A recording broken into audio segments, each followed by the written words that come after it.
MDH की हल्दी मिर्ची धनिया करे कमाल। ये रंग दे, ये खुशबू दे, ये तीखा, ये कम पड़े। क्या निराला MDH मसाला।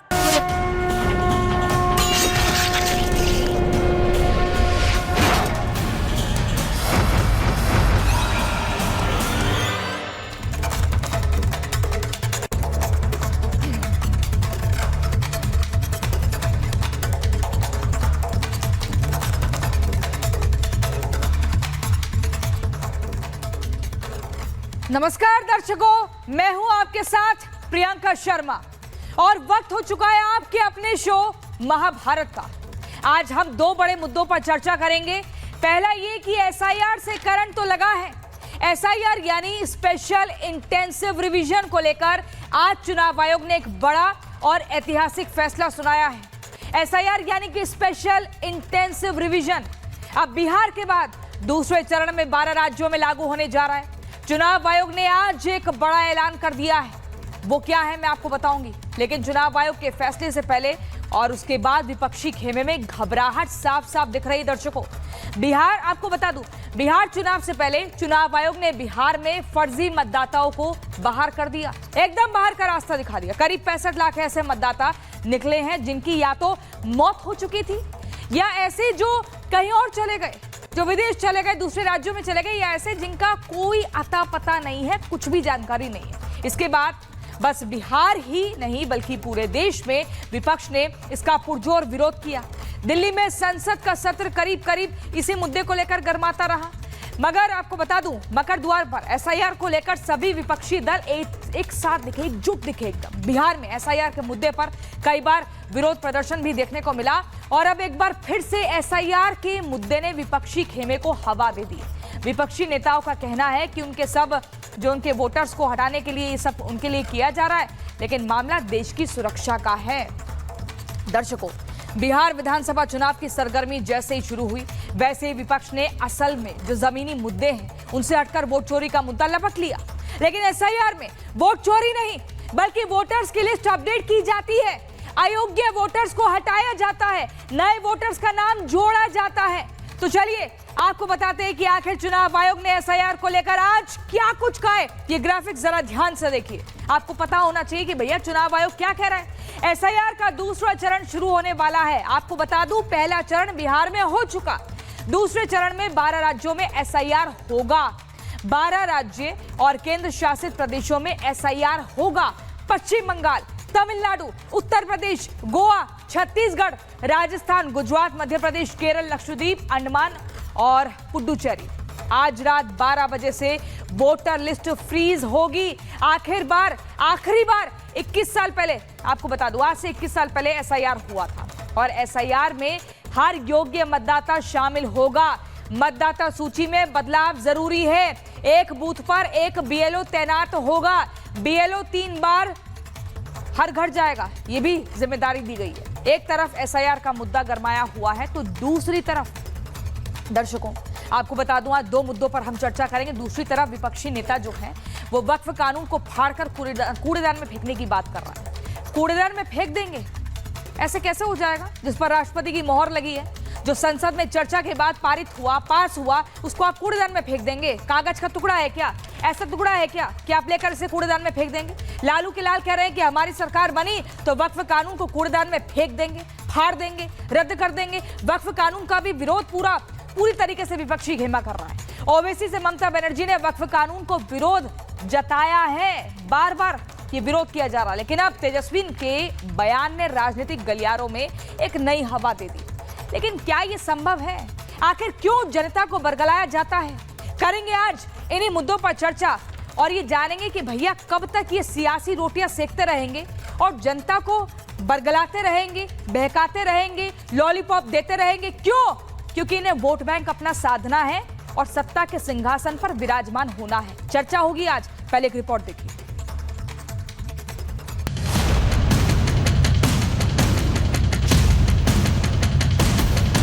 SIR के माध्यम से वोट चोरी करना ये उचित नहीं है। SIR से किसी को कोई दिक्कत बिहार में नहीं हुई तो देश में भी नहीं होगी। चुनाव आयोग की कार्यशैली पर अब देश की जनता को भरोसा और विश्वास खत्म हो चुका है। अब चयनित राज्यों में एसआईआर का दूसरा चरण प्रारंभ किया जाएगा। घुसपैठियों पर फाइनल स्ट्राइक। घुसपैठियों की सफाई का काउंटडाउन शुरू। देश भर में घुसपैठियों के सफाई का वक्त आ गया है। वक्त आ गया है उन सब घुसपैठियों को बाहर करने का जो हमारे देश में सालों से रह रहे हैं और घुसपैठ भी करते हैं। अब वक्त आ गया है उन सबको बाहर का रास्ता दिखाने का। एसआईआर यानी स्पेशल इंटेंसिव रिवीजन को लेकर चुनाव आयोग ने आज बड़ी और ऐतिहासिक घोषणा की। बिहार में एसआईआर के सफल संचालन के बाद पिछले एसआईआर की मतदाता सूची से मैनुअल भी और तकनीकी तरीके से भी दोनों स्तरों पर मिलान का कार्य लगभग पूरा कर लिया गया है और इसके तैयारी के आधार पर अब चयनित राज्यों में एसआईआर का दूसरा चरण प्रारंभ किया जाएगा। इलेक्शन कमीशन ने एसआईआर के मुद्दे पर एक प्रेस कॉन्फ्रेंस कर सारी जानकारी दी कि कब और कहां क्या क्या होना है, लेकिन समूचे विपक्ष को एसआईआर का जबरदस्त करंट लगा है।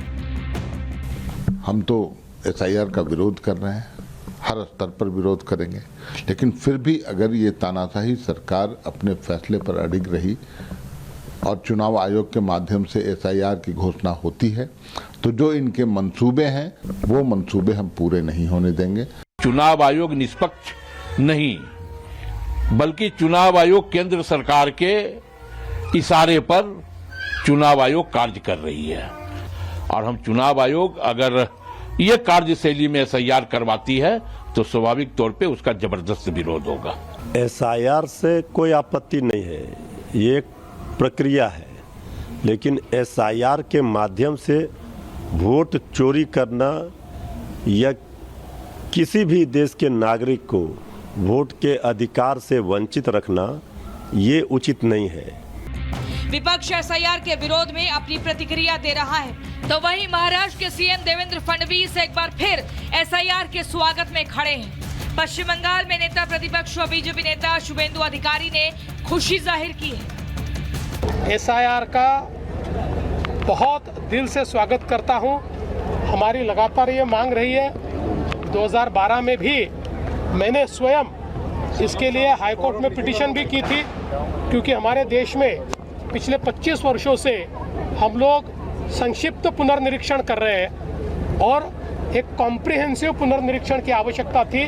आपका अच्छा तरीके से सही तरीके से वोटर तालिका होना चाहिए, इलेक्टोरल रोल सही तरीके से होना चाहिए। पश्चिम बंगाल में बहुत डेथ वोटर है, फॉल्स वोटर है, डबल ट्रिपल एंट्री है, बांग्लादेशी मुस्लिम घुसपैठिया है, ये सबको निकाल देना चाहिए। आपको बता दें पश्चिम बंगाल की सीएम ममता बनर्जी एसआईआर के जबरदस्त विरोध में है। वो कह चुकी हैं कि वो पश्चिम बंगाल में किसी भी कीमत पर इसे लागू नहीं होने देंगी। हालांकि एसआईआर विरोधियों में सीएम ममता का नाम इकलौता नहीं है। पूरा विपक्ष इस मुद्दे पर एकजुट होकर सरकार को घेरने के लिए खड़ा है। चुनाव आयोग पारदर्शिता की बात कर रहा है, दूसरी ओर विपक्ष इसे सियासी षड्यंत्र बता रहा है। विपक्ष की सियासत यहीं खत्म नहीं हुई। जिस बिहार से एसआईआर का मुद्दा गरमाया, अब उसी बिहार में एक बार फिर वक्फ का जिन बाहर निकल गया है। बता देना चाहते हैं कि सरकार बनेगी तो वक्फ बोर्ड का कानून का जो बिल है उसको पूरे दान में तेजस्वी फेंकने का काम। तेजस्वी खुलेआम उस कानून को फाड़ के फेंकने की बात कर रहे हैं। देश की संसद से पास हुआ है। तेजस्वी कोई पहली बार ऐसी बयानबाजी नहीं कर रही, ना ही उनके नेता।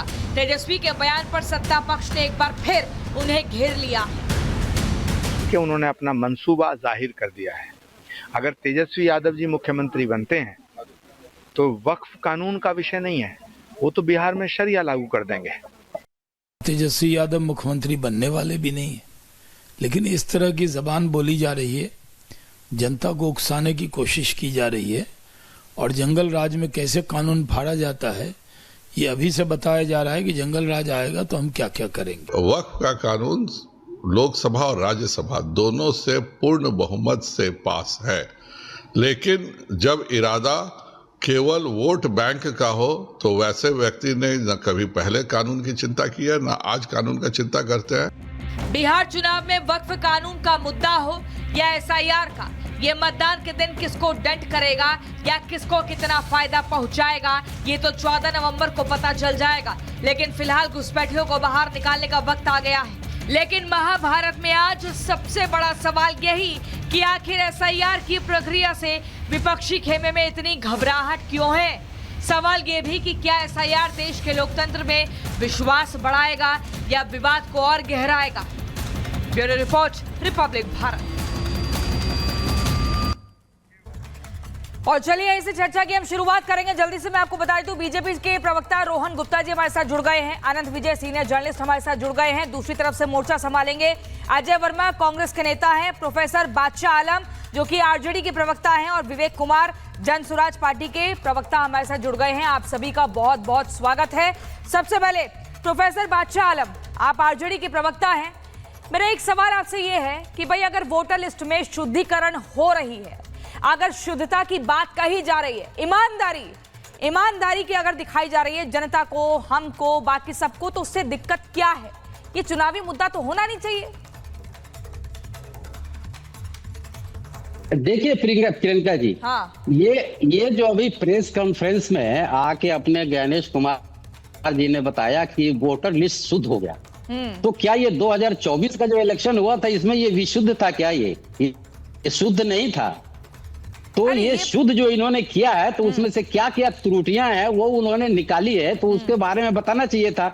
ये जो घुसपैठिया आजकल जाके वहां बिहार के अंदर जो है अमित शाह जी भी बोल रहे हैं, मोदी जी भी बोल रहे हैं, ये आप भी बोल रही हैं, उनके सुर मिला रही हैं कि घुसपैठियों को बाहर करना है और हर जगह हम एसआईआर करेंगे। जिस दिन से एसआईआर की प्रक्रिया चुनाव आयोग ने शुरू किया उस दिन से जिन जिन सवालों के घेरे में चुनाव आयोग आया है, एक भी सवाल का जवाब आज तक नहीं दिया। आज के प्रेस कॉन्फ्रेंस में भी नहीं दिया। चुनाव आयोग ने आपको मौका दिया था। प्रोफेसर बादशाह आलम, चुनाव आयोग ने आपको मौका दिया था कि आप जो आरोप लगा रहे हैं उसके सबूत दीजिए ना, हम सुधार करेंगे। वहां पर पीछे कैसे हट गए? मिलके इनके जो है बिल्कुल ही मंशा बनाए हुए हैं कि हम वोट चोरी करेंगे, तो ये वोट चोरी कर रहे हैं। इनके साथ जो है भारतीय जनता पार्टी मिली हुई है। वोट चोरी कैसे होगी? वोट चोरी कैसे होगी? वोट चोरी कैसे होगी? आप मुझे बताइए। कंट्रोल है, बरगलाइए नहीं, यहाँ पर झूठ नहीं फैलाएंगे। आप मुझे बताइए वोट चोरी कैसे होगी? जवाब नहीं देंगे। ये वोट काटने का जो है एसआईआर किया, झूठ बोल रहे हैं कि 22 साल पहले एसआईआर किया था, 2003 में एसआईआर हुआ था, उसकी फाइल मांगी गई थी, इन्होंने कहा कि वो उपलब्ध नहीं है, और जब कोर्ट के सामने रखा गया तो फिर इनकी बोलती बंद हो गई। उस पर ये जवाब देंगे नहीं। मान लीजिए सुप्रीम कोर्ट ने जितने सवाल का जवाब इनसे मांगा, कुछ नहीं, कर लेंगे। अब क्या किया इन्होंने आखिर में? तो देखिए, ये आपको 14 नवंबर को जो आपने बताया ना, तो वहाँ 2 आने हैं, एक जन आदेश आना है और एक ज्ञानेश आदेश आना है। तो ये बिहार की दिक्कत यही है, जनता देख रही है कि प्रोफेसर बादशाह आलम, दूध का दूध और पानी का पानी करेगी। असल मुद्दों से हट जाते हैं। बिहार में बेरोजगारी, पलायन नहीं दिखता है, लेकिन राजनीति करेंगे और झूठ परोसेंगे, जनता को बरगलाएंगे। आप बताइए। बिहार के अंदर प्रियंका जी ये हिंदू मुसलमान कर नहीं सकते। अच्छा मुझे एक बात बताइए, अगर आपके परदादा दादा या मेरे परदादा और दादा अगर अब इस दुनिया में नहीं है और उनका नाम अगर उस सूची में है, तो उनका नाम नहीं हटना चाहिए, वो रिवाइज नहीं होना चाहिए। पढ़ाई लिखाई मुझे बताइए ना। तो बात आपको बिल्कुल ये एसआईआर और वक्फ बोर्ड और जो है नमक हराम नमक हलाल, भाई इस तरह की जो है इनके नेता वहाँ बोल रहे हैं बिहार के अंदर, भाई इनको वोट नहीं देगा वो नमक हराम हो गया। 35% वोट इनको मिलता है, बाकी 65% भारत की जनता नमक हराम है। ये किस तरह गलत है, गलत है। एक तो भाषा भी आप गलत इस्तेमाल करते हैं, ऊपर से फैक्ट्स के साथ भी खिलवाड़ करते हैं। रोहन गुप्ता ये कह रहे हैं कि आरजेडी के प्रवक्ता कि आपको 2024 में याद नहीं आया कि एसआईआर करवाना है?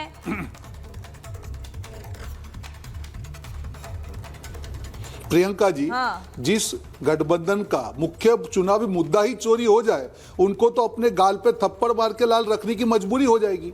ये पहला चुनाव होगा प्रियंका जी कि जिस मुख्य मुद्दे पे ये पार्टियां लड़ी, आज वो मुख्य मुद्दा गायब है। वो जो नेता जिसने पूरी यात्रा की, वो नेता बिहार से गायब है। कौन से मुंह से आप बात कर रहे हैं? कहां है वोट चोरी? आज खुशी खुशी से जिस एसआईआर के बाद में नई वोटर लिस्ट आई, आप उसके ऊपर चुनाव लड़ रहे हैं। आपको शर्म आनी चाहिए और बिहार की जनता से और देश की जनता से माफी मांगनी चाहिए एक ऐसा मुद्दा उछालने के लिए जो धरातल पे कभी अस्तित्व रखता ही नहीं था। हाइड्रोजन, नाइट्रोजन, कौन सा बॉम्ब फूट गया? सारे दिवाली चलेगी, सारे आपके बॉम्ब फूस हो गए और वो जो बॉम्ब फोड़ने वाले नेता है वो बिहार से गायब हो गए। तो मुझे लगता है कि आपको माफी मांगनी चाहिए। बिहार की जनता आपकी हकीकत जान चुकी है और इसीलिए आनंद फानन में कांग्रेस की कंपट्टी पे बंदूक रख के आरजेडी ने सीएम कैंडिडेट डिक्लेयर करवा दिए। उनको लगता है कि सीएम फेस होना, वो अपने अपने सीएम बनने की उनको खुशी मिल गई। उसके बाद आरजेडी ने अपना जंगल राज चालू कर दिया। आप आरजेडी की भाषा देखिए, उसके बाद में हम लोग वक्त कानून को उखाड़ फेंकेंगे, संविधान को ये कर देंगे। अरे भैया, अभी सीएम कैंडिडेट आए और ये जंगल राज की भाषा वापस बोलने लग गए। शहाबुद्दीन अमर रहे, ये कौन करेगा? बिहार की जनता माफ नहीं करेगी। आपका मुख्य मुद्दा फेल हो चुका, सारे बम फूस हो गए। अब बिहार की जनता इसका बदला लेके रहेगी। महागठबंधन वर्सेस महागठबंधन आपका हो रहा है। 10 बैठकों पे आपको मालूम ही नहीं किसके लिए प्रचार करेंगे। चुनाव आयोग मिला हुआ है, इसीलिए आप इतने कॉन्फिडेंट इसी कैंपेन को पूरी तरीके से फंसा दिया है। ये लोग महागठबंधन का चुनाव आयोग किसी राजनीतिक पार्टी के साथ जाकर मिल जाए, ऐसी बादशाहत नहीं चलती है भारत में। ये लोकतांत्रिक देश है। जो बोल रहे हैं सोच समझ कर बोले, पहले दिमाग में विचार कर ले कि बोलना क्या है। नहीं, झूठ नहीं परोसेंगे। मैं अजय वर्मा आपके पास आना चाहूंगी। आपके महागठबंधन के जो साथी हैं अजय वर्मा जी, अब चुनाव आयोग ने कह दिया कि बिहार में पहले चरण का अच्छे से हो गया है, ये पूरा जो हमें शुद्धिकरण करना था और इसमें एकदम जीरो अपील आई, किसी को कोई आपत्ति नहीं हुई। दूसरे चरण की शुरुआत होगी 12 राज्यों में, क्या बोलिएगा? देखिए, सबसे पहले तो मैं आपको ये बता दूं कि 2004 में जो हुआ था सुप्रीम कोर्ट का, आपने वर्डिक्ट सुना और सुप्रीम कोर्ट में बहस सुनी हो, तो एसआईआर नहीं हुआ था, आईआर हुआ था। सुधार करिए जरा, इस पे जांच सुधार करिए। आईआर हुआ था, एसआईआर नहीं हुआ। अब जो 2025 में, मैं आज पेपर पढ़ रहा था देश के विभिन्न पेपरों में कि 6 स्टेट्स में एसआईआर करने के लिए, ये पुनर्रिवीजन एसआईआर स्पेशल इन्वेस्टिगेशन रिवीजन करने के लिए चुनाव आयोग चाह रहा था। लेकिन जब प्रेस कॉन्फ्रेंस हुई तो इन्होंने 12 कुछ चीज़ें सुधार करने के लिए आपके लिए भी छोड़ देनी चाहिए। 12 स्टेट प्रांतों के लिए कह दिया कि हम 6 केंद्र शासित और 6 12 में करेंगे। एसआईआर तो बहाना है, चुनाव आयोग को अपना एजेंडा चलाना है। क्या एजेंडा है? हमने चुनाव आयोग से पूछा कि आपने 7 साढ़े 7, हाँ, हमने चुनाव आयोग से ये पूछा, आप जवाब दे दीजिए। क्योंकि भाजपा के तो नेता, उनके प्रवक्ता चुनाव आयोग के बन जाते हैं। चुनाव आयोग का प्रवक्ता तो और कोई बनता नहीं है। प्रॉब्लम यह है, सारी something black in the bottom. हमने कहा कि जो 7.5 लाख महिलाओं के नाम काटे हैं, वो सूची तो दे दीजिए, क्यों काटे हैं? वो सूची नहीं दी। हमने एप्लीकेशन भी दिया चुनाव आयोग को। हमारी पार्टी के नेता भी मिल के आए हैं, जयराम रमेश जी के, पवन खेड़ा जी के नेतृत्व में।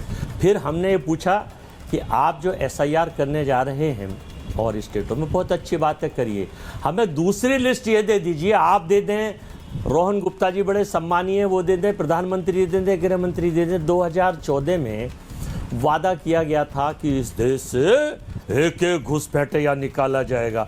आपने 2014 से लेके और 2025 तक कितने घुसपैठिए निकाले हैं, सूची दे दीजिए। और देश में कहां-कहां कितने घुसपैठिए हैं, ये भी बता दीजिए। मैं आपको टाइम दे रहा हूं, बता दीजिए। अगर आपने 200, 400, 500 निकाल दिए तो ये 1 करोड़ 45 लाख का देश है। आप यहाँ बताइए, वैसे तो बंगाल में, बिहार में जहाँ चुनाव आते हैं, झारखंड में, वहाँ घुसपैठिए आ जाते हैं। क्योंकि ये आपकी सोची समझी रणनीति का एजेंडा है, ये आपके अफवाह गैंग का मुद्दा है। ये नया पाठ्यक्रम होता है चुनाव के दौरान। लेकिन झारखंड में आपको हिंदी में समझा दिया गया, और बिहार तो इससे डबल हिंदी में देश की सरकार को और इनके सारे तमाशाबीनों को समझा देगी कि ये लोग किस तरह से बिहार के वोटर की बेइज्जत करना चाह रहे हैं। बिहार में पुल बह जाते हैं, जवाब नहीं। बिहार की जनता ने चुनाव आयोग के इस कदम को एकदम सराहा है, दिल से स्वीकार किया है। वो इस ईमानदारी और पारदर्शिता की एकदम जमकर तारीफ कर रहे हैं कि ठीक है, आपने वक्त रहते हमारी आंख तो खोल दी। हमें पता ही नहीं था कि हमारे चाचा फूफा जो चले गए हैं, उनका अभी भी लिस्ट में नाम है। नहीं, मैं रोहन गुप्ता से लूंगी। रोहन गुप्ता, आप ये बताइए, आप मुझे इस पर जवाब दीजिए। वो कह रहे हैं कि 7.5 लाख जो तो मैं फाइनल कर दूं 10 सेकंड में। तो चुनाव आयोग ने सूची क्यों नहीं जारी की है? अगर घुसपैठियों से दिक्कत है तो कितने घुसपैठियों को आप वापस भिजवा चुके हैं, उसकी सूची जारी करिए। प्रियंका जी, आपने स्टार्टिंग में ही कहा कि कितने नाम कटे हैं। हाँ। सारी सूची उनके पास है। और मुझे एक चीज दुख हो रहा है यहाँ पे, सारे चारे दल हैं वो चुनाव आयोग को वहां पे मिलके जो एसआईआर हुआ उसके लिए खुशी व्यक्त की। आज मुख्य चुनाव आयोग ने भी ये चीज बात कही कि सारे दल हमको मिले और सबने एसआईआर के लिए सेटिस्फेक्शन किया। अब फिर भी डिबेट में आके ये सब बात करेंगे तो शोभा नहीं देता। आपकी विश्वसनीयता पार्टी की ऑलरेडी कम हो चुकी है, आप उसको क्यों कम कर रहे हैं? अगर आपको लगता है कि एसआईआर ठीक से नहीं हो तो आप जाइए कोर्ट में, जाइए सुप्रीम कोर्ट में, जाइए धरने पे बैठिए। आप चुनाव क्यों लड़ रहे हैं? आप क्यों चुनाव लड़ रहे हैं? तो मेरा यही कहना है प्रियंका जी कि जब आप मैं आपके बीच में नहीं बोला, प्लीज अच्छी तरह से डिबेट करते हैं, मत करिए प्लीज। मैं मेरी बात खत्म कर लूं, आप बीच में मत बोलिए। सुन लीजिए ना आप प्रियंका जी, बात सिर्फ इतनी है। हाँ बोलिए, सुन लीजिए प्रियंका जी, मुख्य मुद्दा ये है, मैं वापस बोल रहा हूं कि जब किसी गठबंधन का मुख्य मुद्दा ही चुनाव का चोरी हो जाए तो इनका ये हाल करना है, खिसियानी बिल्ली खंबा नोचे। अरे मान लीजिए एसआईआर, जो एसआईआर के लिए आप कर्नाटक में प्रेस कॉन्फ्रेंस कर रहे थे, जो वोटर लिस्ट की गलतियां निकाल के उसको वोट चोरी बता रहे थे, आज वही एसआईआर से बिहार में सारी गलतियां करेक्ट हो गई। आप लेंस से, दूरबीन से लेके भी एक गलती नहीं ढूंढ पा रहे, एक गलती नहीं ढूंढ पा रहे अजय वर्मा, दूरबीन से भी एक गलती नहीं ढूंढ पा रहे। और 12 राज्यों में आपको बता दूं, पश्चिम बंगाल, केरल, तमिलनाडु, पुडुचेरी, यहाँ सब जगह होगा एसआईआर। क्या बोलिएगा? और लोग स्वीकार कर रहे हैं, ईमानदारी, लोग जानना चाहते हैं भैया वोटर लिस्ट में कितने नाम मैडम है? सुन तो लीजिए। हाँ बोलिए। अब आप जवाब तो देने दीजिए। हमने चुनाव आयोग से पूछा, हमने बिहार के भी मकान नंबर, वोटर नंबर, कर्नाटक के भी मकान नंबर, वोटर नंबर, बनारस के भी, यूपी के और जगह के भी, कि एक एक घर में 241, 243, 283, 415 वोटें 150 गज के मकान में कहां से आ गई, कैसे आ गई, लेकिन कोई जवाब नहीं दिया है। ये है वोट चोरी का ताजा तरीका इनका। अरे अजय जी, सारे जवाब मिल गए आपकी पार्टी को, और आपकी पार्टी मिलके भी आई है उनको। अब रोहन जी कोई जवाब नहीं मिला है। अब ऐसे जवाब मिल गए, वो कह रहे हैं मिला है, लेकिन सारे जवाब मिल चुके हैं। मैं चैलेंज के साथ बोल रहा हूँ, विवेक कुमार, मैं चैलेंज के साथ बोल रहा हूँ, कोई जवाब नहीं मिला। प्रियंका जी, सारे जवाब मिल चुके हैं, मैं चैलेंज के साथ कहता हूँ। विवेक कुमार जी, मुझे आप ये बताइए, आज चुनाव आयोग ने 4 मुख्य कारण भी बताए कि आखिर क्यों ये सब किया गया, क्या वजह रही थी। पहला ये कि माइग्रेशन मुख्य तौर पर वजह रही, एक जगह से दूसरी जगह लोग चले जाते हैं तो फिर उस पहली वाली जगह पर उनका नाम क्यों हो, दोहरी प्रविष्टि होती है, मृत्यु के बाद भी उनका नाम है, तो विदेशी नागरिकों के भी नाम है, तो उसको रिवाइज करना जरूरी है ना। इसमें आपत्ति क्यों, इसको चुनावी मुद्दा क्यों बनाया जा रहा है? बहुत बहुत धन्यवाद प्रियंका जी। मेरी आवाज आ रही है आप तक? बिल्कुल आ रही है, क्लियर जी। आज दिल बहुत कचोट रहा है। मैं आपको पहले ही बताऊं कि बिहार के चुनाव में बिहार की जनता के लिए एसआईआर कोई मुद्दा नहीं है। हाँ। और इसीलिए आज दिल दुखी है कि आज छठ की शाम है। बिहार का जो असली मुद्दा है वो पलायन है। बिहार का एक लड़का जो राजस्थान में काम कर रहा है 12-15 हजार के लिए, वो बिहार आना चाह रहा है, लेकिन पिछले 30 घंटे से ट्रेन में बैठा हुआ है। वो अपना सीट नहीं छोड़ रहा है, खाना नहीं खा रहा है, पानी नहीं पी रहा है, क्योंकि उसकी सीट चली जाएगी। ऐसे लाखों करोड़ों बिहारी जो आज छठ में अपने घर वापस आना चाह रहे हैं, उनके पास आने की व्यवस्था नहीं है। वो मजबूरी में बाहर पलायन किए हैं ताकि 10,000 12,000 की नौकरी मिल जाए। इस पर ना बात करके मोदी जी आकर राहुल गांधी को गाली दे रहे हैं, मोदी जी आकर घुसपैठिया की बात कर रहे हैं, मोदी जी आकर लालू का डर दिखा रहे हैं, और लालू और तेजस्वी जी तो अपने सारी स्कीम भी फर्जी बता रहे हैं। और अब मुझे आप एसआईआर की बात बताइए, हम इसी पर रहते हैं, वो सही है, वो ज्यादा सही है। एसआईआर की आप मुझे बात बताइए कि इसमें दिक्कत क्या है? 12 राज्यों में भी होगा और आज से नहीं हो रहा है, 1951 से हो रहा है, आखिरी बार 21 साल पहले हुआ था। तो इससे दिक्कत क्या है, दिक्कत क्यों हो रही है, क्यों इसको चुनावी मुद्दा बनाया जा रहा है? प्रियंका जी, किसी को दिक्कत नहीं हो रही है। आपने ही कहा ना, चुनावी मुद्दा जनता के लिए है ही नहीं। हाँ। जनता के लिए चुनावी मुद्दा है पलायन, बेरोजगारी, भ्रष्टाचार, जिससे बिहार की जनता त्रस्त है। पिछले 40 साल से बिहार इस देश का सबसे गरीब राज्य बना हुआ है। बिहार की चिंता ये है। ये मुद्दे तो वो नेता बना रहे हैं जो गेस्ट पेपर वाले नेता है प्रियंका जी, जिनको चुनाव के 1 महीना पहले आके जाति और धर्म में समाज को बांटकर वोट ले लेना है और फिर 5 साल हेलीकॉप्टर में घूमना है। और बिहार का बच्चा 12,000 के लिए, 15,000 के लिए दूसरे राज्यों में जाकर गाली खा रहा है। ये भी एक बड़ा सवाल है। लेकिन आनंद विजय जी, आप मुझे बताइए कि ये जो विपक्षी खेमा है चुनाव आयोग को इस तरह के मुद्दों पर जो कटघरे में खड़ा करता है, इससे क्या हासिल होगा? चुनाव आयोग का समय बर्बाद होता है ना। वो प्रेस कॉन्फ्रेंस करते हैं, कहते हैं भैया सबूत दीजिए, हम ही सुधार कर लेंगे, लेकिन सबूत के नाम पर कुछ होता नहीं है, झुंझुना हाथ में ठहरा देते हैं। देखिए, मुझे तो ये समझ में नहीं आता कि जो लोग इसका विरोध करते हैं, क्या वो शुद्ध मतदान पत्र का विरोध करते हैं क्या? क्या उनको लगता है कि जो पवित्र मतदाता सूची होनी चाहिए वो देश की नहीं होनी चाहिए? ये स्पष्ट रूप से इनको कहना चाहिए कि जो बायस जिसके आधार पर एकदम प्रामाणिक होना चाहिए वो नहीं चाहते हैं क्या? अगर वैसा चाहते हैं तो फिर विरोध किस बात का, ये स्पष्ट करना चाहिए कि विरोध किस बात का कर रहे हैं। क्योंकि इनके अभी अजय वर्मा जी को मैं सुन रहा था, उन्होंने बहुत सारे उदाहरण दिए, एक घर में इतना, बनारस में इतना, फैजाबाद में इतना। बनारस वाला तो भाई साहब पता चल गया था ना कि आश्रम में किस प्रकार से वो एक सही कहा रोहन गुप्ता जी ने कि एक प्रश्न का उत्तर दिया जा चुका है। बावजूद इसके मुझे लगता है कि ये जो मतदाता सूची पर प्रश्न उठाते हैं उस प्रश्न को वक्फ बोर्ड से अपने अपने पैकेज में बहुत सही तरीके से बादशाह आलम साहब, अरे बादशाह आलम साहब, आप ही के पास आऊंगी इसके बाद। बादशाह साहब, आप तो शायद प्रोफेसर हैं, तो प्रोफेसर ऐसा बीच में नहीं बोलते हैं सर। सुनने दीजिए सर, प्रोफेसर साहब क्या उत्तर मिला है? ये जो है जैसे हमारा चुनाव आयोग कह रहा है कि हमने, अच्छा सुनिए प्रोफेसर साहब, सुनिए प्रोफेसर साहब, क्या आपकी पार्टी ने जाके बिहार के चुनाव अधिकारियों को ये बताया कि इतने मतदाता गलत दावे गए थे? आज तो आपके पार्टी से एक भी ऑब्जेक्शन नहीं गया आरजेडी से उनके पास, तो क्या माना जाए? आरजेडी ने उस, अरे महोदय आप सिर्फ इतना हमको बता दीजिए, अभी पवित्र आप बता रहे थे ना वोटर लिस्ट को, ये जो है अगर आपकी पार्टी को आपत्ति थी तो प्रियंका जी के शो में बोलने के बजाय चुनाव अधिकारी के पास जाके आपको बोलना चाहिए कि ये मतदाता सूची में गलत हुआ है, आपने वो काम तो किया नहीं। आप यहाँ बैठकर ज्ञान दे रहे हैं, ये गलत हो गया, ये गलत हो गया, ये गलत हो गया, तो इस ज्ञान देने से बढ़िया होगा कि चुनाव आयोग के पास जाइए। और सब बीएलए जो आपके होते थे, बूथ लेवल एजेंट, वो तो सारी प्रक्रिया में शामिल है, और आज जो घोषणा हुई है उस प्रक्रिया में भी सारे लोग शामिल हैं। बावजूद प्रक्रिया को अपनाने के, संविधान के साथ चलने के, आप लोग एक चक्कर क्या है जो मैं बोलना चाह रहा था, जिसमें बीच में आपने बात काट दी, वो ये है कि आप लोग दरअसल एक कौम विशेष को, मुसलमान वोटरों को अपने पाले में लाने के लिए वक्फ को फाड़ने की बात करते हैं, और मतदाता सूची से नाम कटने को, घुसपैठिया को एक मजहब विशेष से जोड़कर जनता के मन में संदेह उत्पन्न करना चाहते हैं, ताकि जनता इस बरगलाते हैं और झूठी बातें परोसते हैं जो प्रैक्टिकली पॉसिबल नहीं है। प्रोफेसर बादशाह आलम, आप मुझे बताइए, ये तेजस्वी संविधान को नहीं मानते हैं क्या? ऐसे ही वक्फ संशोधन कानून को फाड़ देंगे, रद्द कर देंगे? हाँ, पहले तो मुसलमानों को एक बार भी ये नहीं कहा कि आपको भी उप मुख्यमंत्री बनाएंगे, तो उन्हें लॉलीपॉप देने के नाम पर ये वक्फ संशोधन फाड़ देंगे ऐसे ही। बोलिए, आप मेरी जवाब ले लीजिए। जो ये संविधान की दुहाई दे रहे हैं, हमारी महागठबंधन की पार्टी जो है ना, संविधान ही बचाने का काम कर रही है पूरे हिंदुस्तान से और बिहार के अंदर भी। ये संविधान की रक्षा करना हमारा लक्ष्य है।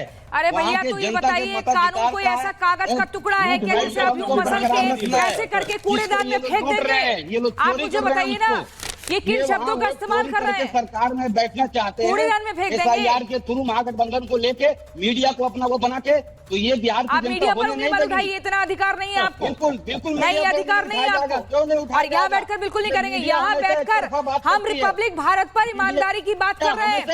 ईमानदारी से परहेज आपको है, ईमानदारी से दिक्कत आपको है, तभी एसआईआर पर उंगली उठाते हो और कहते हो कि कानून को फाड़ कर फेंक देंगे कूड़ेदान में। एक ये आप बता दो, घुसपैठिए कितने थे, कितने निकाले गए? ये 14 साल की सरकार में 3000 घुसपैठिए बाहर कर रहे हैं और कह रहे हैं घुसपैठिए यहाँ आते हैं, इलेक्शन जिताते हैं। 2024 में आपने प्रधानमंत्री बन लिया इसी वोटर लिस्ट से, क्या आपको घुसपैठियों ने वोट दिया है? इसका जवाब दिया क्या आप चाहते हैं कि अगर मतदाता सूची का पुनरीक्षण किया ही न जाए? ये मुंगेरी लाल के हसीन सपने दिखाने की आदत कब जाएगी आरजेडी की? प्रोफेसर बादशाह आलम ने बताइए। एक तो महाजंगल राज के दामन में दाग लगे हुए हैं, उनको साफ करने की बजाय आप ये हसीन सपने दिखा रहे हैं। कल को ये ना बोल देंगे हम बिहार को एकदम सोने की लंका बना देंगे।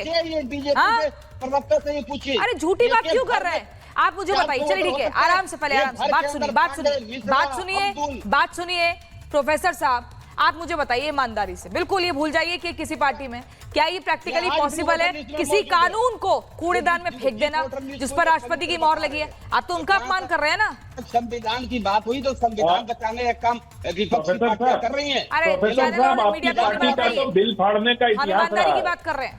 हाँ, इनकी पार्टी का बिल फाड़ने का इतिहास रहा है। जब महिला आरक्षण पर बिल संसद में पेश हुआ था तो इनके सांसद राजनीति प्रसाद ने बिल फाड़कर फेंक दिया था संसद में। इनसे पूछिए क्यों महिला आरक्षण का बिल फाड़ के फेंक दिया था। कानून कहाँ गए? वो जो 3 कृषि कानून थे उसका क्या हुआ? अरे उस पर तो प्रधानमंत्री ने क्षमा मांग ली। हाँ, कुछ कहना चाह रहे रोहन गुप्ता, कुछ कहना चाह रहे हैं, फिर मैं आ रही हूँ आपके पास। अजय वर्मा जी आ रही लेखनी जो है आती हूँ, सरकार विवेक कुमार आपके पास भी आ रही हूँ। हाँ। प्रियंका जी, अजय वर्मा जी सरकार के साथ नहीं। बड़ी अजीब बात है, जो लोग वक्फ कानून को फाड़ कर, हाँ। जो लोग वक्फ कानून को फाड़ने की बात कर रहे वो संविधान की रक्षा की दुआई दे रहे। हाँ। अरे भैया, पार्लियामेंट ने पास किया तो कौन से संविधान की रक्षा हुई? ये तो जंगल राज हुआ ना। आप ये धमकी दे रहे हैं। अभी तो आपके नेता को धक्का मार मार के सीएम का कैंडिडेट जबरदस्ती घोषित किया और आप जंगल राज बना रहे हैं। कैसे बिहार की जनता आपको वोट देगी? कौन से संविधान की आप लोग रक्षा करेंगे? ये तो दादागिरी हो गई ना। आप ये कहते हैं कि हम लोग उसको रिविजिट करने के लिए कहते हैं, उखाड़ फेंकेंगे, जला डालेंगे, हटा देंगे। ये कौन सी भाषा है?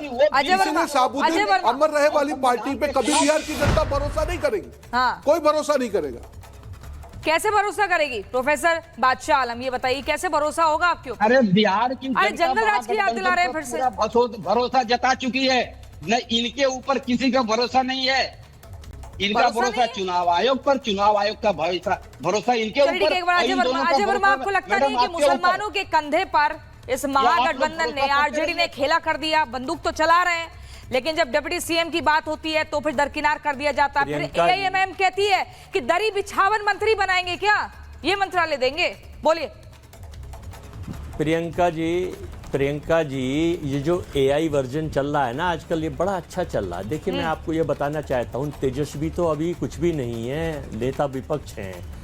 देश के प्रधानमंत्री ने ये कहा था, मित्रों 15 लाख आपके खाते में आए। आगे क्या आपके खाते में? 15 लाख 10 लाख हम 2 करोड़ नौकरी मिलेंगी। मिल गई क्या नौकरी? अभी बिहार चुनाव की बात कर रहे हैं ना, सुन लीजिए जरा आप। ये पुरानी बातों को लेकर आप समय बर्बाद ना। हाँ, उस पर ही बता रहा हूँ मैं आपको, भाषण के ऊपर नहीं। उन्होंने ये कहा था ये मुजरा करा देंगे और ये मंगलसूत्र छीन लेंगे। देश के प्रधानमंत्री की भाषा शैली तो छोड़ दीजिए, रहा सवाल वक्फ के कमीशन का, एजेंट का। देखिए, नेता अपने तरीके से अपनी रणनीति तय करते हैं। अरे जो संविधान की रक्षा नहीं कर रहे हैं, इन्होंने नहीं बताया। मैं अनंत विजय जी जो है बड़े अच्छे, सुन लीजिए, अनंत विजय जी बहुत अच्छे पत्रकार हैं, लेकिन इनकी कलम सरकार के पास गिरमी रखी हुई है। कलम के सिपाही अगर सो गए तो सियासत एक तो दिक्कत आप लोगों के साथ पतन बेच देंगे। एक तो आपके पास मुद्दे नहीं होते हैं, दूसरा ये कि आप हर बार कभी कलम पे सवाल उठाते हैं तो कभी पत्रकारों पर सवाल उठाते हैं। यही करिएगा ना, यही करेगा विवेक कुमार। थोड़ा कड़वा होता है। आप समझती तो हैं। अनंत विजय जी कुछ कह रहे हैं, बोलिए। मैं कह रहा हूँ आईना है, मैं आईना हूँ, दिखाऊंगा चेहरों के, और सत्य सुनने की आदत कांग्रेस पार्टी को रही नहीं। सामने से हट जाए। अडानी जी को 1020 एकड़ जमीन दे दी। बिहार का कोई बिहारी नहीं मिला था लीज देने के लिए। 10 लाख पेड़ कटेंगे, एक पेड़ माँ के नाम। ये सारी जनता मुद्दे समझ रही है। इस बिहार में नौकरी का मुद्दा, रोजगार का मुद्दा, व्यापार का मुद्दा, जीएसटी का मुद्दा, पुल बहने का मुद्दा, महिला सुरक्षा का मुद्दा, बदमाशी का मुद्दा, और ये 20 साल से जो जंगल राज पलटू चाचा के नेतृत्व में चल रहा है और दूसरों का नाम लेते हैं। अरे वर्तमान की बात करिए, 20 साल से तो डबल इंजन की सरकार चल रही है वहां। तो डबल इंजन की सरकार में किसका गुंडा राज चल रहा है? सरेआम मैदान में गोली मार दी, व्यापारी की हत्या। लेकिन मुसलमानों को बेवकूफ बना रहे तेजस्वी, ये नहीं मानेंगे, ये नहीं मानेंगे अजय वर्मा कि मुसलमानों को तेजस्वी बेवकूफ बना रहे हैं। और ये मैं नहीं कह रही हूँ, ये मैं नहीं कह रही हूँ अजय वर्मा, ये मैं नहीं कह रही हूँ, ये मौलाना साजिद रशीदी भी कह रहे हैं। और एक तबका है मौलाना का जो ये कह रहा है, ये मान रहा है कि तेजस्वी मुसलमानों को बेवकूफ बना रहे हैं। अब वो एम से MY वाला जो है मुस्लिम नहीं रह गया, वो मल्ला हो गया, मल्ला प्लस यादव। हिंदू, मुस्लिम, सिख, ईसाई, बौद्ध, पारसी को भारत में रहने की, वोट डालने की अनुमति देता है। प्रियंका जी, चुनाव आयोग नहीं देता, मोदी जी नहीं देते, अजय वर्मा नहीं देता, बात करेंगे तो मैं यहाँ पर बोलने गोस्वामी नहीं देते, ऐश्वर्या कपूर नहीं देते। बताइए विवेक कुमार, ये क्या किस तरीके से तेजस्वी अगर चलिए मुख्यमंत्री बन गए, मान लेते हैं अगर 1% को, तो ये प्रैक्टिकली पॉसिबल तो है ही नहीं। फिर क्यों बिहार की जनता को इस तरीके से पागल बनाया जा रहा है? इतने वादे कर दिए कि खुद नहीं याद रही है हमने क्या कह दिया। प्रियंका जी, मैं आपको बता रहा हूँ, मैं बता रहा हूँ ये क्यों पागल बना रहे हैं। तेजस्वी जी, कांग्रेस, ये लोग मुस्लिम के हितैषी नहीं है, इनको मुस्लिम से कोई मतलब नहीं है, इस बात को समझिए। अगर आपको ये देखना है तो देखिए कि इन्होंने कितनी भागीदारी, नुमाइंदगी मुसलमानों को दिया है। बिल्कुल नहीं दिया है, न लोकसभा में न विधानसभा में। मुसलमान को सिर्फ ये किरासन तेल की तरह इस्तेमाल करते हैं ताकि तेजस्वी यादव का घर रोशन होता रहे। और इसको अगर देखना है तो आप देखिए कि ना मुसलमानों को शिक्षा दिया, ना नुमाइंदगी दी और ना जमीन दिया। मुसलमान सबसे ज्यादा दलितों के बाद भूमिहीन है प्रियंका जी, सबसे ज्यादा। तो इनको मुसलमानों की कोई चिंता नहीं है। मुसलमान इनके लिए वोट बैंक हैं जो इनके लिए पिछले 40 साल से केरासन तेल की तरह जल रहे हैं। ठीक है, तो इसलिए जनसुराज का क्या हाल चल रहा है? क्या सोशल मीडिया पर तो सरकार बन गई है लेकिन खाता भी नहीं खुलेगा। जनसुराज का खाता खुलेगा कि नहीं खुलेगा ये तो जनता बताएगी 14 नवंबर को। जनता देख रही है कि पिछले 40 साल से जो सरकार यहाँ पर चल रही है। प्रियंका जी आ रही हूं। और एक बात देखिए, एक रिएक्शन मेरे को प्रोफेसर बादशाह आलम से लेना होगा। बात को गंभीरता, ठीक है प्रोफेसर बादशाह आलम, यादव की बात को गंभीरता से नहीं लिया जाए। जो आदमी 3 करोड़ में ये नहीं बता पाए कि कितना जीरो है, उसको संविधान की क्या समझ होगी प्रियंका जी? उनसे प्रोफेसर बादशाह आलम, ठीक है प्रोफेसर बादशाह आलम, चिराग पासवान ये कह रहे हैं कि कानून ना मानने से नुकसान होगा तेजस्वी को, आरजेडी को, और ये कैसे संभव है? जो कानून बन चुका है, पारित हो चुका है, उसे कैसे हटाइएगा? नुकसान झेलिएगा। और अरे वो उन्होंने ये जो इलेक्शन जो अभी आया हुआ है, तो ये कानून कौन नहीं मानेगा? कानून तो जो भारत का नागरिक है सबको मानना है। अब ये चिराग पासवान जी आज मुसलमानों की चिंता कर रहे हैं और ये बीजेपी मुसलमानों की चिंता कर रही है। इनसे पूछिए तो ये क्या टिकट ये दिए हुए हैं? अरे आरजेडी तो 143 सीट पे लग रही है, 71 सीट पर एमवाई लड़ रहा है। 50% की भागीदारी है एमवाई की। जनसुराज ने दिया है मुसलमानों के हितैषी कर रहे हैं आज के दिन में। नहीं निकलेगा। कितने नेता हैं बीजेपी ने? हमने जो कहा वो किया। हमने कहा कि जिसकी जितनी समाज में भागीदारी उसकी उतनी हिस्सेदारी। भाजपा ने तो आज तक मुसलमानों को सीट नहीं दिया, लेकिन भाजपा को तो मुसलमान वोट भी नहीं देता है। लेकिन ये राजद जो हितैषी बन रहे हैं, सबसे ज्यादा मुसलमानों के बच्चों पर फायदा आ रहा है कि कौन उसके भागीदारी देगा, कौन उसके राइट को प्रोटेक्ट करेगा, कौन उसके जो है, आपने वक्त बिल की बात करी, वक्त बिल में जिसने साथ दिया हम उसके साथ जाएंगे, जिसने हमारे साथ धोखा किया उसके साथ मुसलमान क्यों जाएगा? भाई मौलाना साजिद मुसलमानों के साथ धोखा किया, मुसलमान आपके साथ क्यों जाएगा? मौलाना प्रियंका जी, मुसलमानों को बेवकूफ बनाया जा रहा है। रोहन जी कुछ कह रहे हैं, रोहन गुप्ता जी, वो भाजपा का पट्टा डाले हुए।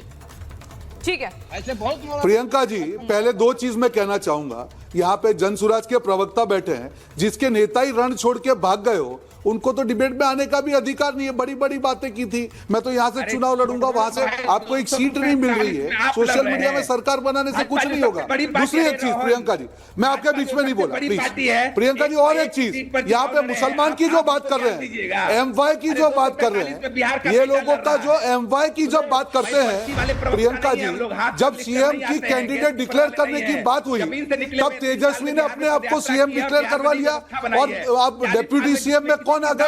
वीआईपी आ गया। मुसलमानों को भूल गए। कांग्रेस के जो मुखिया है, मैं आपके बीच में नहीं बोला विवेक जी, मैं आपके बीच में नहीं बोला, मैं आपके बीच में नहीं बोला, मैं मेरे समय पे बोल रहा हूँ, बीच में मत बोलिए। मैं मेरे समय में बोल रहा हूँ, बीच में मत बोलिए।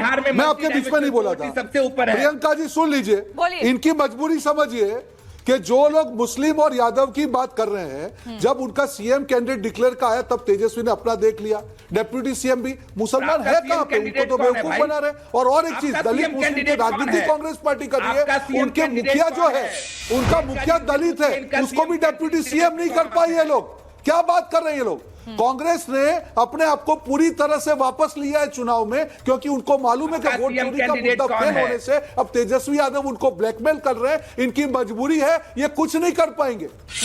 इनको मालूम चल गया है कि बुरी तरह से चुनाव हारे, इसलिए फेस करने के लिए दूसरे नेता को भेज रहे। और राहुल गांधी जी दूर बैठे, राहुल गांधी जी चुनाव से दूर बैठे हुए, ये नहीं बता रहे उनको मालूम है जनता से क्या बात करेंगे, बिहार में क्या करेंगे, जनता के बीच में क्या करेंगे। बिहार में बेरोजगारी उनके पास मुद्दा ही नहीं बचा है प्रियंका जी। कांग्रेस पार्टी के पास न दलित की राजनीति बची है, न वोट चोरी की राजनीति बची है। मुद्दा कौन सा बचा? और जंगल राज का मुद्दा खत्म हो गया। यहाँ पर जंगल राज का मुद्दा खत्म हो गया। भाजपा वोट लेते अरे रहे विवेक हैं। जी, आप बेगानी शादी में अब्दुल्ला दीवाना मत बनिए। आपका तो सीएम कैंडिडेट भाग चुका, चुनाव से भाग चुका। युवा जीतेंगे, बिहार का डॉक्टर जीतेगा, बिहार का साधारण परिवार का लड़का जीतेगा। इनसे ये पूछिए कि भैया आप 20 साल से लालू का डर दिखाकर वोट दे रहे हो, मोदी जी और शाह जी ये क्यों नहीं बता रहे हैं कि पलायन कैसे खत्म होगा, बेरोजगारी कैसे खत्म होगा? कब तक सिर्फ लालू जी का डर दिखा के वोट लोगे? रौनक जी ये बता दो ना भाई, कब तक, आखिर कब तक जनता पूछ रही है रोहन जी कि आप लालू जी का डर दिखाकर वोट लेते रहोगे? सुनिए प्रियंका जी, वोट लेते रहोगे? मेरा नहीं, राहुल जी का डर नहीं है, नहीं कोई डर नहीं है, ये हकीकत है। आज देखिए मैं बता रहा हूँ, नहीं इसका आपने अच्छा सवाल पूछा, आप जवाब सुन लीजिए। को बाहर करो ना, जवाब सुन लीजिए, बाहर करो ना भाई। अरे सुन लीजिए ना, जवाब सुन लीजिए ना, थोड़ा धैर्य तो अरे जवाब सुन लीजिए, पहले आपको जवाब। आप तो ऑल्टरनेट, आप तो जो बातें बड़ी बड़ी कर रहे थे ऑल्टरनेट राजनीति की, आपके नेता क्यों चुनाव मैदान से भाग गए, पहले तो उसका जवाब दीजिए, नंबर 1। दूसरी चीज, अभी आप पैरवी कर रहे हैं लालू यादव, बीजेपी लड़ रही है, भाजपा लड़ रही है, जनता का डर तो है ही। आज भी बीच में मत बोलिए, बीच में मत बोलिए प्लीज, ये तरीका नहीं, बिल्कुल अच्छी तरह से डिबेट हो रही है, क्यों बीच में बोल रहे हैं? ये तरीका नहीं, सुन लीजिए। ठीक है, मुख्य मुद्दा क्या है? मुद्दा ये है कि मुसलमानों के साथ भी कांग्रेस ने धोखा किया है, और सारे लोग आज जो भी मुसलमान और दलित की राजनीति की बात कर रहे हैं, आज मुखिया कांग्रेस के दलित है, उसका उन्होंने डिप्टी सीएम का नाम घोषित नहीं कर पाए। जनता को बेवकूफ मत बनाइए, ये जन सुराज के नाम पे भी बेवकूफ मत बनाइए, और जन सुराज के नाम पर भी बेवकूफ मत बनाइए। ये बड़ा स्टेटमेंट यहाँ पर दे दिया रोहन गुप्ता ने कि जन सुराज के नाम पर भी बेवकूफ बनाया जा रहा है। और अजय वर्मा को दिखाई कुछ कहना चाह रहे थे। अजय वर्मा, ये बार बार कहा जा रहा है कि मुसलमानों को बरगलाया जा रहा है, ये समझ नहीं पा रहे हैं कि मुसलमानों का सिर्फ इस्तेमाल हुआ है, उन्हें दरकिनार कर दिया है, उनको दरी बिछावन मंत्री ही ना बना दे, उनको वही मंत्रालय ना दे कि तुम आओ और जाके दरबार में जी हुजूरी करो, लेकिन मंत्रालय के नाम पर कुछ मुंह मत खोलो। बोलो प्रियंका जी, देखिए रोहन जी अभी कह रहे थे कांग्रेस महागठबंधन ने, हमने तो अपना मुख्यमंत्री कैंडिडेट भी घोषित कर दिया एक पिछड़े को, और हमने अति पिछड़े को डिप्टी सीएम भी कर दिया। इन्होंने आज तक अपना मुख्यमंत्री कैंडिडेट घोषित नहीं करा। मोदी जी जाते हैं, नाम नहीं लेते, बैठक पे लड़ रहे हैं आप, भाई 61 पे बैठक पे लड़ रहे हो, डेप्यूटी सीएम नहीं है, और 14 सीट पर लड़ने वाला डेप्यूटी सीएम हो गया। दूसरी बात पे आ जाइए, आपने कोई कैंडिडेट नहीं करा, आपका उद्देश्य केवल ये है नीतीश कुमार जी को खत्म कर दो, नीतीश कुमार जी को खत्म कर दो, भाजपा को आगे विकसित कर दो, केवल आपका उद्देश्य ये है। आप कुछ नहीं करेंगे सिवाय मोदी जी के चेहरे पे चुनाव लड़ना चाहते हैं। जनता आपको नकार चुकी है, और हम बिहार में 180 से आपका दलित चेहरा क्यों डेप्यूटी सीएम नहीं है? इंडिया गठबंधन आपके राज्य के मुखिया क्यों डेप्यूटी सीएम का कैंडिडेट नहीं है? आपको बताइए, हम आपको अभी सही देखिए, बताइए ना, 61 सीट पे लड़ रहे हैं, क्यों दूर भाग गए, क्यों स्वीकार कर लिया आपने? में आपको अभी से दलित नेता आपके हैं,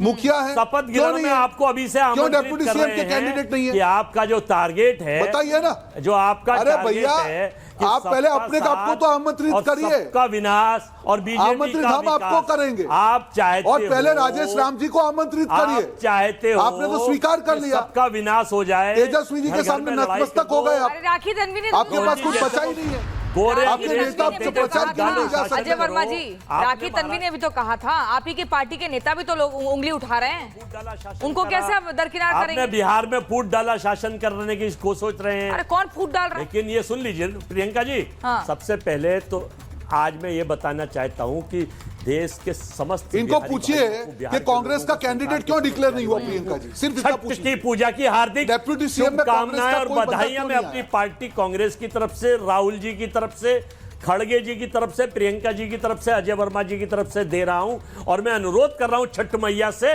कि जो ये कौरव हैं, इनको युद्ध का जो हाल है, ये हम पांडवों से लड़ रहे हैं, इन कौरवों का जो हाल महाभारत में हुआ था, इस बिहार के चुनाव में हो गया। छठ मैया ने आशीर्वाद हमें दे दिया। आप पांडवों से लड़ रहे हैं? ने आशीर्वाद कांग्रेस पार्टी को, अरे सुन तो लीजिए अजय वर्मा जी, पांडवों से लड़ रहे हैं, कह रहे हैं पांडवों से लड़ रहे हैं क्या? और हम पर बड़ी कृपा है छठ मैया की। हाँ, ये आपने यही कहा छठ मैया की हम पर बड़ी प्रियंका जी, आप रिवाइंड करके देख लीजिए, इन्होंने क्या कहा? इन्होंने कहा पांडवों से लड़ रहे हैं। जनता की वोटों से 88% SC, OBC, मुस्लिम वोटरों से हम चुनाव जीत रहे हैं। सरकार का एजेंडा एक्सपोज हो चुका है। ये और इनका देशलाई गैंग नेता का नाम नहीं दे पाए, पाठ्यक्रम फेल हो चुका नेता है। का नाम नहीं फेल दे हो पाए। चुका है। क्या बात कर रहे हैं आप लोग? ये फेल हो चुका वोट है। चोरी फ्लॉप तो घोषित करिए। फुस हो गया। बताइए, चुनाव आयोग ने कहा है 12 राज्यों में होगा, 12 राज्यों में SIR होगा। आप कह रहे हैं कि SIR के मामले पे वोट चोरी कोई मुद्दा है ही नहीं।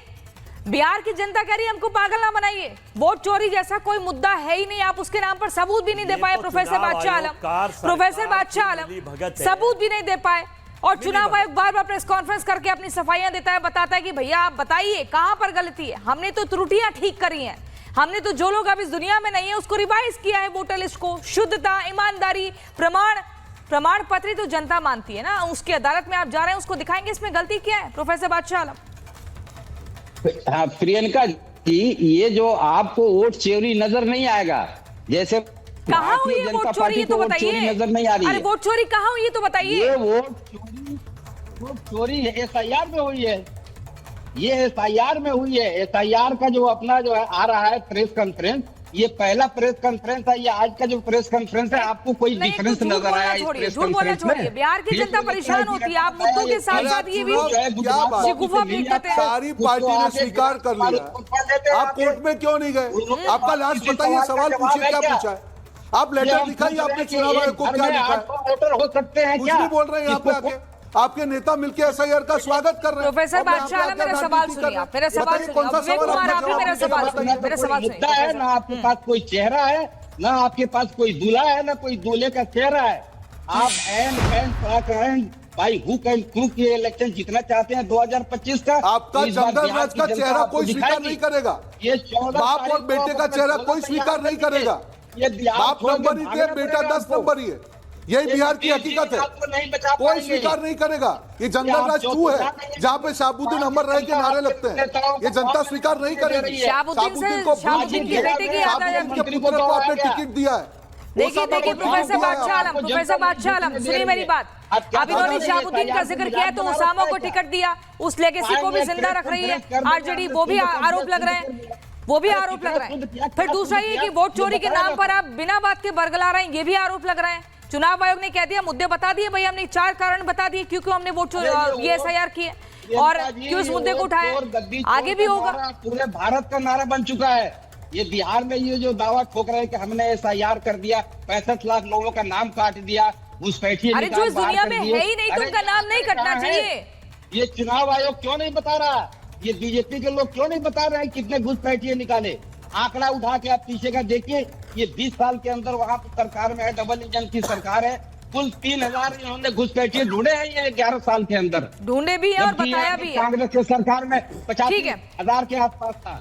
देखिए तेजस्वी ने जो बयान दिया उससे घमासान मच गया है और SIR से ऐसा करंट लगाए विपक्षी खेमे को कि वो समझ नहीं पा रहे कि आप क्या करें, क्योंकि चुनाव आयोग ने सबूत भी दे दिए, कारण भी बता दिए। अब सोच रहे हैं आप कैसे जाएं जनता के बीच, क्योंकि मुद्दे जो हैं उन पर जनता भरोसा कर नहीं पा रही है। देखना होगा क्या होता है। बिहार में 14 नवंबर को किसकी सरकार बनती है, कौन सिंहासन पर बैठता है। एक ब्रेक के लिए हमें रुकना होगा, फौरन लौट रहे हैं, आप देखते रहिए रिपब्लिक भारत।